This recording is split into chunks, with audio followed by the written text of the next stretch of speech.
ടുനെറ്റ്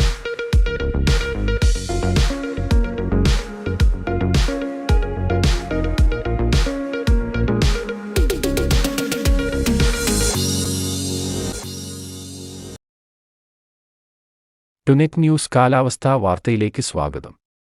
വടക്കുപടിഞ്ഞാറൻ ബംഗാൾ ഉൾക്കടലിൽ ഇന്ന് പുതിയ ന്യൂനമർദ്ദം രൂപപ്പെട്ടതായി കേന്ദ്ര കാലാവസ്ഥാ നിരീക്ഷണ വിഭാഗം. തായ്ലാന്റ് ഭാഗത്ത് നിന്ന് മ്യാൻമർ വഴി വടക്കുകിഴക്കൻ ബംഗാൾ ഉൾക്കടലിൽ എത്തിച്ചേർന്നിരുന്ന ചക്രവാതച്ചുഴി ശക്തിപ്പെട്ടാണ് ന്യൂനമർദ്ദം രൂപപ്പെട്ടത്. ന്യൂനമർദ്ദം രൂപപ്പെട്ട സാഹചര്യത്തിൽ കേരളത്തിൽ മഴ വീണ്ടും ശക്തിപ്പെടുകയാണ്. ഇന്നുമുതൽ മഴയിൽ വർധന പ്രതീക്ഷിക്കാം. നാളെ ഒറ്റപ്പെട്ട ശക്തമായ മഴയ്ക്ക് സാധ്യതയുള്ളതിനാൽ 6 ജില്ലയിൽ കേന്ദ്ര കാലാവസ്ഥാ നിരീക്ഷണ വിഭാഗം യെല്ലോ അലർട്ട് പ്രഖ്യാപിച്ചിട്ടുണ്ട്. തൃശൂർ, മലപ്പുറം, കോഴിക്കോട്, വയനാട്, കണ്ണൂർ, കാസർകോട് ജില്ലകളിലാണ് നാളെ അലർട്ട് നൽകിയിരിക്കുന്നത്. മറ്റന്നാൾ കോഴിക്കോട്, കണ്ണൂർ, കാസർകോട് ജില്ലകളിൽ യെല്ലോ അലർട്ടുണ്ട്. നിലവിൽ അടുത്ത 2 ദിവസം മാത്രമാണ് സംസ്ഥാനത്ത് യെല്ലോ അലർട്ട് പ്രഖ്യാപിച്ചിട്ടുള്ളത്. അടുത്ത 3-4 ദിവസം ന്യൂനമർദ്ദത്താലുള്ള മഴ സംസ്ഥാനത്ത് ലഭിക്കാൻ സാധ്യതയുണ്ട്.